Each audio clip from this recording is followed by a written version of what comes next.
Assalamualaikum warahmatullahi wabarakatuh. Perkenalkan, nama saya Wadawi Citra Madani dengan NIM A1P1240073 dari kelas A. Di sini saya akan menjelaskan tentang materi 2 geomorfologi umum. Geomorfologi umum yaitu geomorfologi adalah cabang ilmu geografi yang mempelajari bentuk permukaan bumi dan proses-proses yang membentuk serta mengubah bentuk tersebut. Dalam konteks geomorfologi umum, geomorfologi berfokus pada analisis dan pemahaman tentang bagaimana berbagai bentuk lahan terbentuk dan berubah seiring waktu. Aspek-aspek yang dikaji dalam geomorfologi itu yaitu 1. Epistemologi. Epistemologi dalam konteks geomorfologi berkaitan dengan cara kita mengetahui dan memahami bentuk dan proses bentang alam. Ini juga melibatkan metode pendekatan ilmiah dan sumber pengetahuan yang digunakan untuk mempelajari geomorfologi. Morfologi terbagi menjadi 2, yaitu morfografi dan morfometri. Morfografi adalah salah satu cabang dalam geomorfologi yang berfokus pada deskripsi bentuk-bentuk bentang alam tanpa menekankan pada proses pembentukannya. Dalam morfografi yaitu menjadi perhatian utama adalah penampakan fisik atau morfologi dari suatu permukaan bumi seperti pegunungan, lembah, daratan, bukit, pantai, dan lain-lain. Sedangkan morfometri adalah cabang dalam geomorfologi yang berfokus pada pengukuran kuantitatif dari bentuk-bentuk bentang alam. Bentuk-bentuk permukaan bumi seperti gunung, lembah, sungai, dan dataran diukur dan dianalisis secara numerik. Tujuannya adalah untuk mendapatkan pemahaman lebih mendalam mengenai dimensi, bentuk, dan pola bentang alam serta untuk mendukung analisis geomorfologi yang lebih sistematis. Ada juga morfogenetik, yaitu ada 3, ada morfostruktur aktif, morfostruktur pasif, dan morfodinamik. Morfostruktur aktif melibatkan bentang alam yang sedang dipengaruhi oleh aktivitas geologi atau tektonik. Morfostruktur pasif merujuk pada bentang alam yang stabil dan tidak lagi aktif secara geologi. Sedangkan morfodinamik merujuk pada benteng alam yang stabil dan tidak lagi aktif secara geologi. Yang keempat itu ada morfoarrangement. Morfokronologi adalah cabang dalam geomorfologi yang mempelajari umur atau sejarah waktu pembentukan dan evaluasi bentang alam melalui penanggalan lapisan tanah, batuan, atau bentuk geomorfo tertentu. Dengan kata lain, morfokronologi mengkaji kapan dan bagaimana suatu fitur geomorfik terbentuk dan berkembang dari waktu ke waktu menggunakan metode penanggalan yang tepat. Morfoarrangement mempelajari distribusi dan pola berbagai fitur geomorfik dalam konteks ruang serta faktor-faktor yang mempengaruhi pengaturan tersebut seperti proses tektonik, misalnya pembentukan pegunungan atau patahan. Yang kedua, proses erosi dan sedimentasi, misalnya seperti pembentukan lembah atau dataran banjir. Yang ketiga itu struktur geologi, misalnya seperti susunan batuan dan lapisan geologi yang memengaruhi bentuk permukaan. Adapun morfokronologi adalah cabang dalam geomorfologi yang mempelajari umur atau sejarah waktu pembentukan dan evaluasi benteng dalam melalui penanggalan lapisan tanah, batuan atau bentuk geomorfik tertentu. Tujuan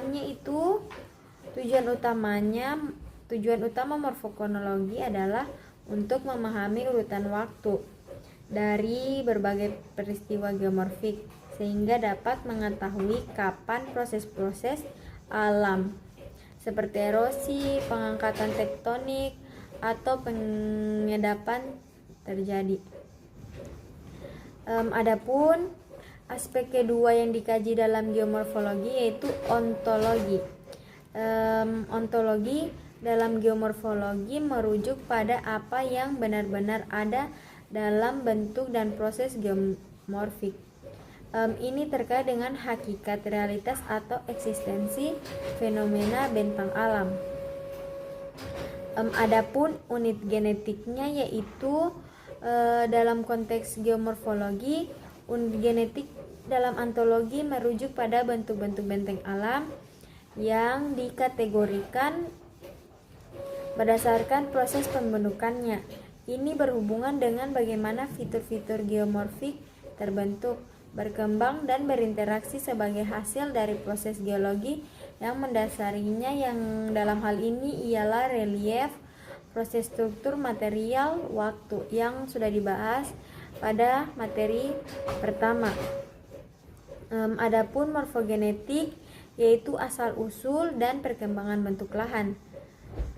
Ada 3, yaitu morfostruktur aktif, morfostruktur pasif, dan morfodinamik. Morfostruktur aktif yaitu dinamika proses endogenetik berupa tektonisme dan vulkanisme yang berpengaruh terhadap bentuk lahan, terbentuknya gawir sesar, antikinil, patahan terkait dengan gempa serta erupsi masa lampau. Yang kedua yaitu morfostruktur pasif, dinamika struktur kulit bumi dan litologi berupa denudasi yang berpengaruh terhadap bentuk lahan seperti peristiwa pelapukan, erosi, pembentukan gumuk pasir, dan lain-lain. Yang ketiga itu morfodinamik, dinamika proses egenitasi yang mempengaruhi bentuk lahan dalam waktu relatif cepat, yaitu banjir, erosi, dan erupsi gunung api. Morfologi dalam bentuk bumi ada 2, yaitu morfostruktur aktif dan morfometri. Morfostruktur aktif yaitu dinamika proses endogenetik berupa tektonisme dan vulkanisme yang berpengaruh terhadap bentuk lahan, terbentuknya gawir sesar, antalektil, patahan terkait dengan gempa serta erupsi masa lampau. Dan yang kedua itu morfometri, kondisi bentuk lahan secara kuantitatif, kemiringan lereng, elevasi, jarak puncak dengan lembah, besaran longsor, dan lain-lain.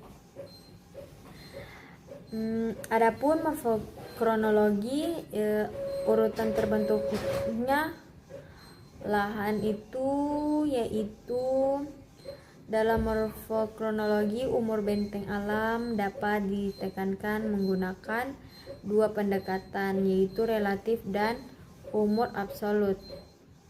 Metode ini digunakan untuk memahami sejarah dan evolusi bentang alam dengan menentukan kapan fitur geomorfik tertentu terbentuk. Umur absolut merujuk pada penentuan usia pasti dari benteng alam ataupun peristiwa geomorfik dalam satu tahun. Metode ini memberikan usia kuantitatif yang lebih tepat menggunakan berbagai teknik penanggalan ilmiah. Adapun hubungan antara bentuk lahan atau morfoarrangement dalam geomorfologi merujuk pada pengaturan spasial atau susunan bentuk-bentuk benteng alam di suatu wilayah. Ini juga menekankan pada hubungan antara bentuk lahan yang dihasilkan oleh berbagai proses geomorfik dan geologi seperti tektonik, erosi, sedimentasi, dan aktivitas vulkanik. Dalam mempelajari morfasmen, penting untuk memahami bahwa berbagai bentuk lahan di suatu wilayah tidak berdiri sendiri, tetapi memiliki keterkaitan yang kuat melalui proses geomorfik dan geolog. Adapun model dalam geomorfologi yaitu model ciptaan ideal dari kenyataan seperti aslinya yang kompleks, dengan maksud untuk menyederhanakan sehingga mudah untuk dipahami, menurut Bilch dan Muller tahun 1993.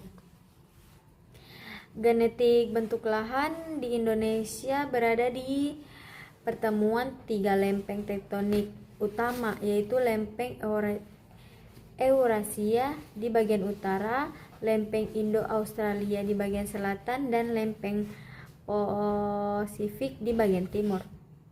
Ada 2 proses geomorfologi, yaitu vulkanisme dan diatropisme. Proses vulkanisme berkaitan dengan aktivitas vulkanik, yaitu keluarnya material dari dalam bumi ke permukaan melalui gunung berapi, mengakibatkan letusan gunung berapi, aliran lava, dan endapan material piroklastis yang secara langsung memengaruhi bentuk alam. Yang kedua yaitu diatropisme, adalah proses geomorfologi yang melibatkan deformasi kerak bumi akibat gaya tektonik.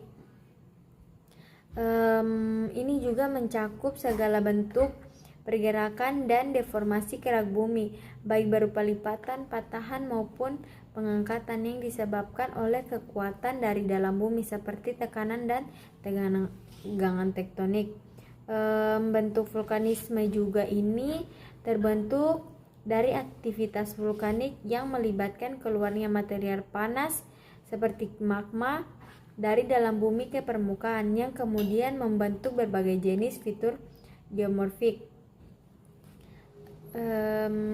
Sedangkan bentuk lahan struktural terbentuk sebagai hasil dari proses tektonik seperti pergerakan lempeng tektonik, deformasi kerak bumi, serta aktivitas patahan dan lipatan.